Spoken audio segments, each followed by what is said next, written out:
Thank you. I just wanted to share with you my latest bio. I'm from the Washington, D.C. area. My interest in children's well-being took me through many experiences, and I have worked in public school, preschool, youth education, in unity churches, summer camps, and children's theater. Now, realizing that we are all children, I'm willing to work with all ages, and I've been the minister at Unity at since 2013. How'd you like that little joke there? Hamid Bey is the in the highest class of metaphysicians, world class metaphysician. Uh, his thought and his analysis of the nature of existence is unsurpassed. I have to say. So, but but today I um, I want to talk about how we can understand that. And when we say, how big is your mind? What is your mind? Well, we're talking about consciousness. And um, now, how many of you have come across this guy named Swami Sarvaprima Sarvapriyananda? Swami Sarvapriyananda. He is the director of the Vedantic Society in New York City. And if you watch one of his videos, I mean, there's thousands of people watching him. I think he's sort of on the upswing now, on the ascent of gaining more and more influence. And he points out he's very scholarly. He points out that there is no consensus of what consciousness is. It's the hard problem, really, and it's very much a hot topic today. So many different areas are entertaining and studying and trying to understand what consciousness is. Everything from computer science to medicine, psychology, business, advertising, and religion, and more. And yet there is no across the board definition of even what it really is. And I want to point out a philosopher named Ken Wilber, who wrote a book called No Boundary. Are you familiar with him? We studied him in ministerial school when I was at Unity. So, as the title implies, no boundary. As you become spiritually expanded, or more aware, or more conscious of the divinity of of the cosmos, the boundary between yourself and everything else starts to disappear and go away. And so what I think we're left with is that, how big is your mind? Well, it's as big as all. It's the vast. And says in the Hindu religion, they talk about the ultimate reality and the manifest realm as being the vast, and even the unmanifest realm. So, I mean, what is there to say? It's everything. Our mind, it extends, I think, and has no limit. There is no reason to consider that consciousness emanating from any one entity has any reason to cease, to stop, So if you can sort of embrace that, if you can look at how that we are a being that that exists consciously, that we experience in some miraculous, wondrous process that is just, unfathomable, really. So I want to say, how big is your mind? Who knows? it's limitless. It extends to all possible realization and knowledge. So that being said, then what are we doing here today? How do we pass the time? How do we live? What's the point of even talking to each other? So what I want to tell you is that, well, there's enchantment, as we become uh, what you might say enlightened, as we become aware and um, spiritually expanded, as we come to know who we are and what we're capable of and what existence really holds, there comes a place where being in the moment becomes so engaging and arresting and wonderful because it has no power to make you suffer at a certain point, that you start to play with it and enjoy the enchantment of it.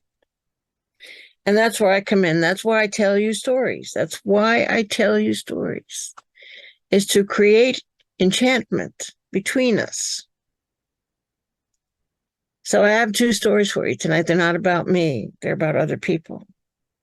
But I witnessed them, and I was able to I was able to observe them because of the fact that I was free, that I was available, that I was present, and that I was appreciating the moment. So the first one is about a young man. We're going to call him Rahim. You would imagine that he's African American, yeah, and he is. So long about when I was 30, I got a job as a hostess in a restaurant that had the best food in all of Washington, D.C. as kosher style. And I mean, nothing to brag about as a college graduate. It was all I could manage at the time. My children were spending the year with their dad, and I was really at loose ends. And I just came upon this job. It was a part-time job, and I stood at the doorway of this big dining room, and there was always a long line of people waiting to get in. And so the busboy, Rahim, trained me. He trained me that as soon as a party got up from a table, he would swoop in with his buspan and take all the dirty dishes. And he told me, and you march over there ahead of the next party and you wipe the table off with your rag that's hidden under your menus. And then they'll sit down and the waitress will put out the silverware and they'll be ready to start. And then that way we can keep the turnover going so people can be seated. And his motto to me was, a good hostess always has her rag. So Rahim was the one who got me, doing my job right. And I started to notice that he kind of ran the whole place. It was owned by a guy who had inherited it from his father, an Orthodox Jewish family. What was his name? He used to always, Rahim did so much to keep the place going that all Stewart had to do was just stand around with his arms folded and say, so how long were you in the womb? Not long enough, huh? And that was his joke. So Rahim, he kept the stock turned, because the place sold kosher food, kosher wines, kosher cheese, kosher meat. And he would keep the stock fresh. He would keep the condiments in the kitchen replaced fresh. He kept everything going. And I started to realize, the kid's only 19 years old and he practically runs the place. So I pulled him aside one day and I said, hey, Rahim, where did you learn the restaurant business like you do? Have you been to college? Did you study hotel management or something? And he said, oh, my dad owns 2 clubs in D.C. And I said, well, how come you don't work for your dad? He said, He threw me out of the house. I said, why did he throw you out of the house? Raheem says, because I won't work on Saturday night because I have to go to church Sunday. So after that, I saw him through completely different eyes. I was so touched by who he was. And that's the enchantment, that we can have in life if we're present to it, if we allow the vastness of our minds and other people's presence to come alive before us, to have the specialness that it has. Now I got another story. Now this one's a longer story. So this is about a man named Austin. Okay, these aren't real names because I have to use fake names but it's good to have a name so you can sort of place what you're talking about. So my girlfriend Catherine and I, we shared a house, Kate and Allie style, when our kids were growing up. And she worked in a place where they did chimney and masonry repair, and she also did taxes on the side. And one of her clients was the priest of the Russian Orthodox Church in Washington, D.C., and there's only one, And so she got to be good friends with the priest and his family, his wife and his children, and they were the Popoffs. And so they brought this man to her one time, and they said, he doesn't have much to do. Would you give him something to do? And so she said, sure. So she could put him to work in the chimney and masonry stuff that she was attached to, and he could fix plumbing and he could do paint jobs and all this stuff. So we got to be friends with him, and we're sitting around one night telling stories. And he said, you want to hear a story? Let me tell you my story. He says, I was born in Russia, and my mother was a nuclear physicist. And when I was 5 years old, she defected and she escaped to the United States, and she ended up in Washington, D.C. And then she became psychotic. She had a nervous breakdown and she became paranoid schizophrenic. And for my whole childhood, from then on, from I was 5 on, we lived on the streets, homeless. We got our food by sneaking into buffets in the hotels. We slept under benches in the rain. These are his words I'm quoting. And so by the time he was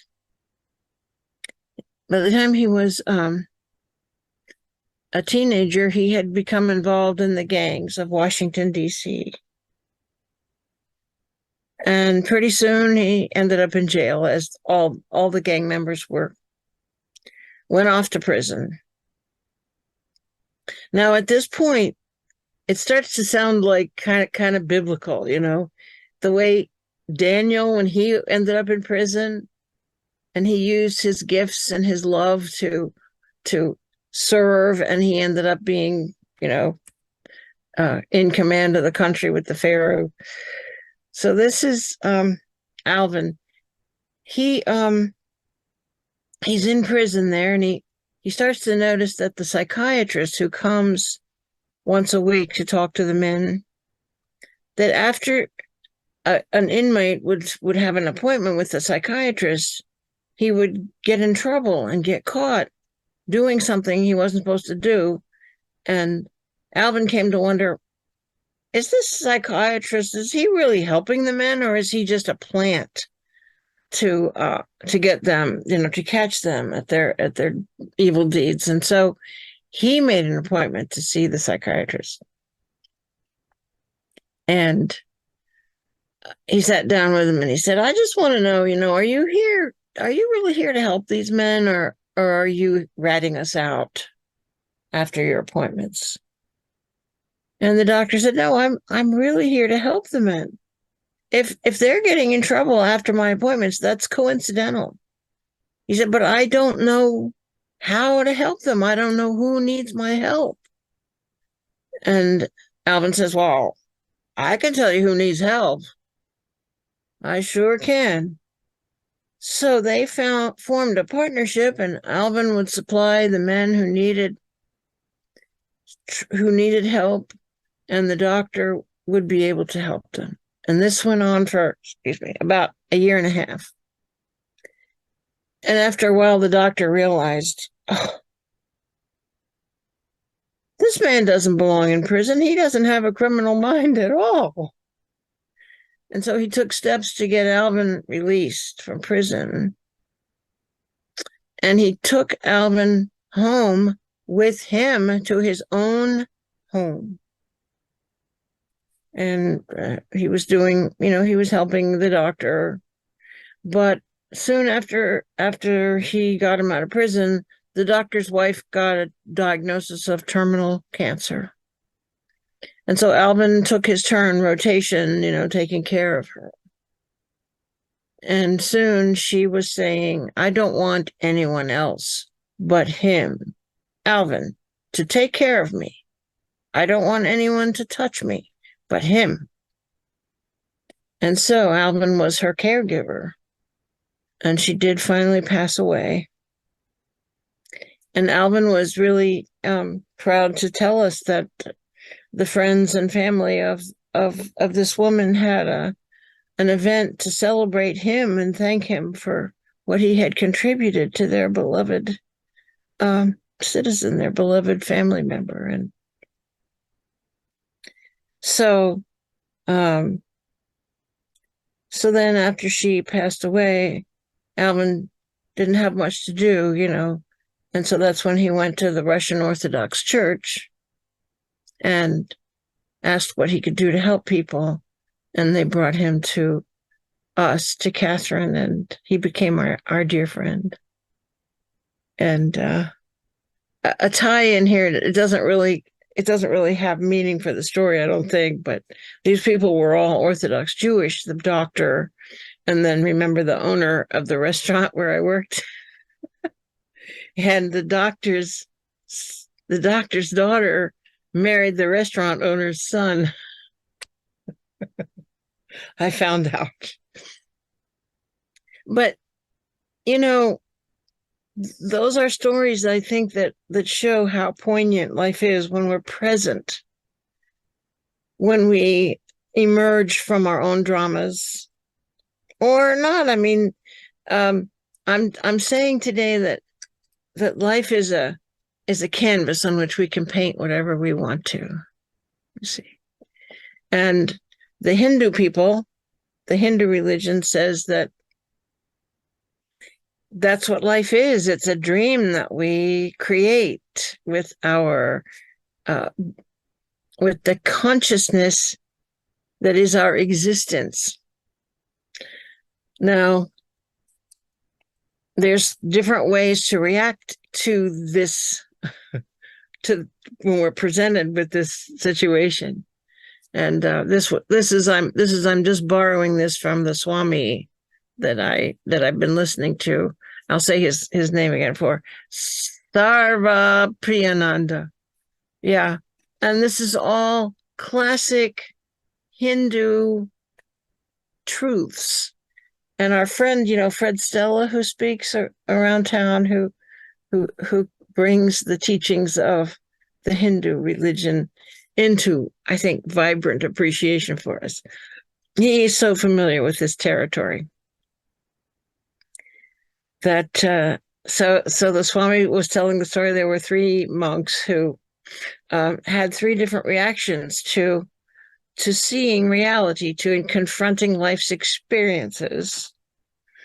And one was to simply go into a state of blissful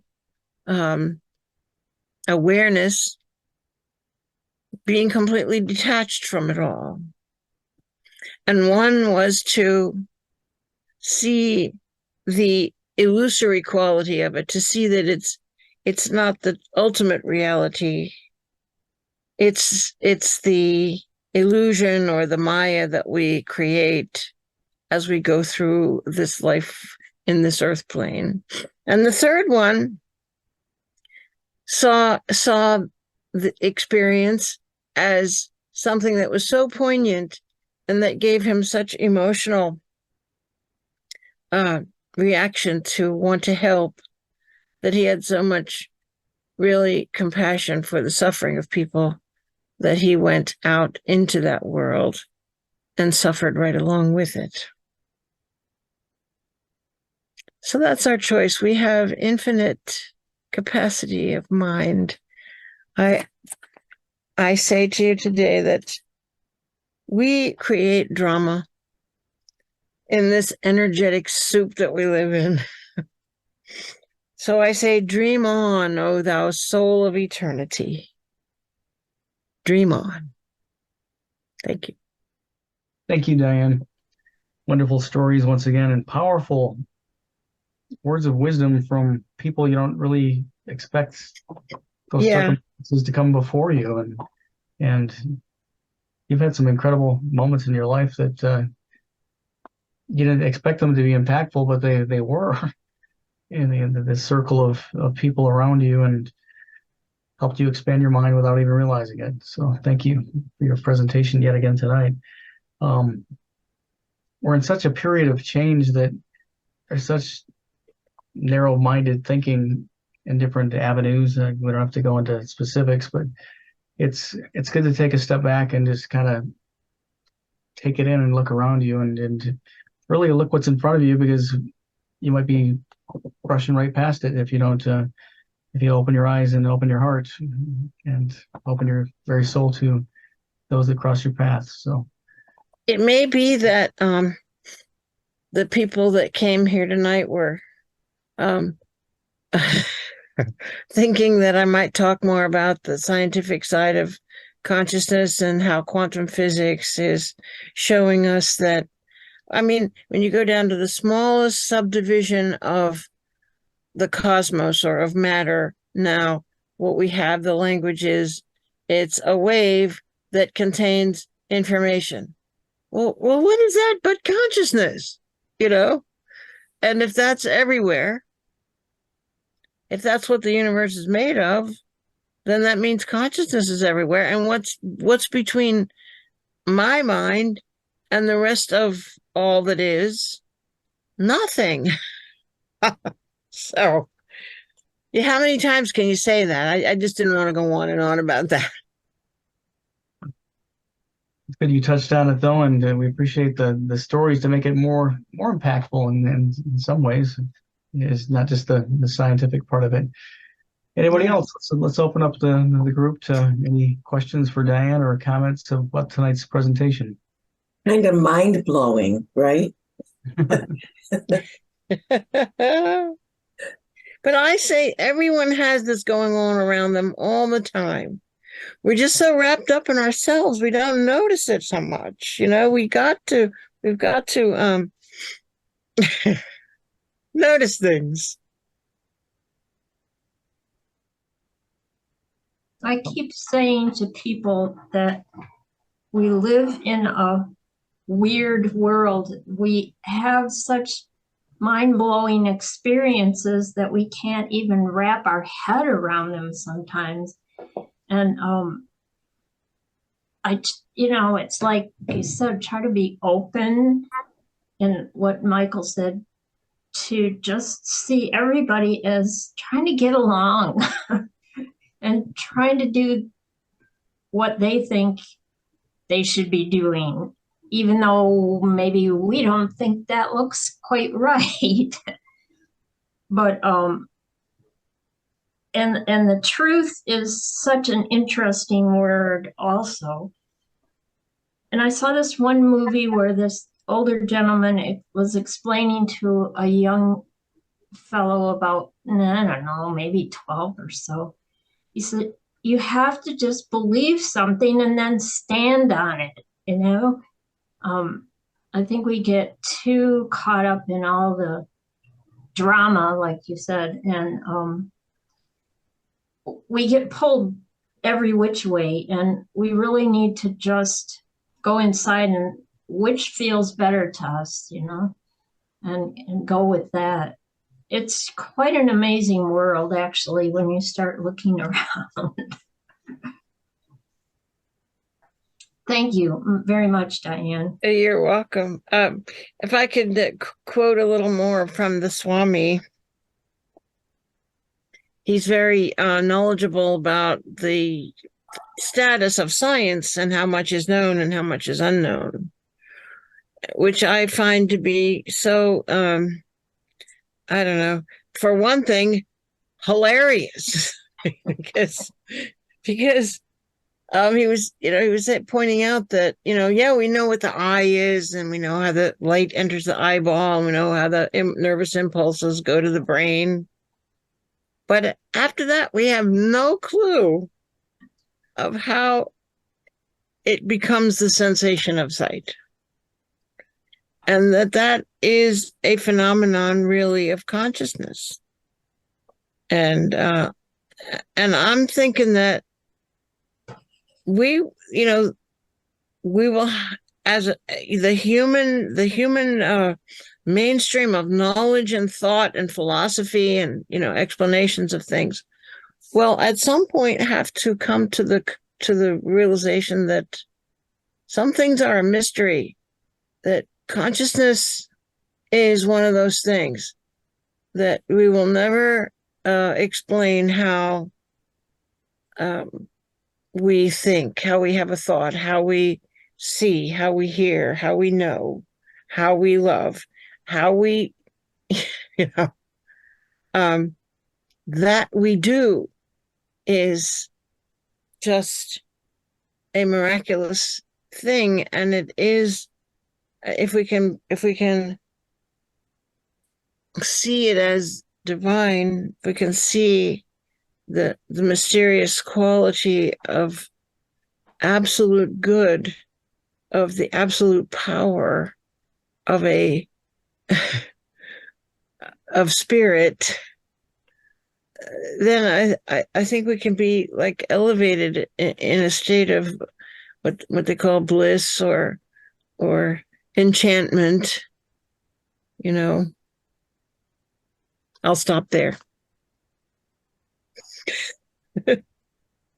The saying around our house is, well, we'll get the answer when we get on the other side, but I'm not in a hurry.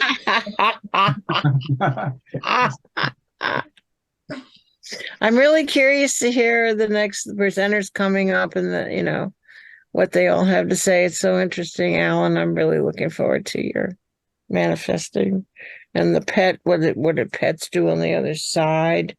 So here's a little story. Okay. There was, you remember the kids that I brought to the children's event, Arcente and Valentina? So their grandmothers, okay, their father's sister actually is still my neighbor. They've moved to California. And she came over today to help me move my couch. And she told me that Arcente is coming to visit. Oh, and yeah, and he's 16 now. Wow. But so the first time that this family ever came to my church, I didn't have any services for children arranged. So they were sitting in the congregation, and I went up to them and I looked right in their face and I said, I hope you will listen to what I say today, because I'm going to say it in such a way that you can understand.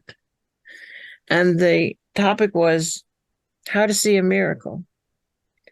And so I was explaining that, the way to see a miracle is to realize that everything is divine, that there's no given, there's nothing given to say that, this is the way things are going to be. And the way things that they are, that the trees bloom, that the leaves fall, that the rain comes, it's all just such a wonder. Why should it be this way? So I asked everybody to write on a piece of paper what they could see as a miracle at the end of the service. And Arsente, the little boy who's now 16, who's coming to visit, and I'm going to spend time with him, he wrote that I can sleep with my cat. He really got it, didn't he? He really did. Excellent. Thanks again, Diane, for your presentation. And any other comments tonight before we just start to close the gathering tonight? I think we're all Thank very you. good. Thank you again, Diane. Have a great evening, everyone. Good week ahead yet, and maybe you be recharged with Diane's message, and blessings of peace within for all of you. And may you find that within your heart as we go about our week. Have a great night, everyone.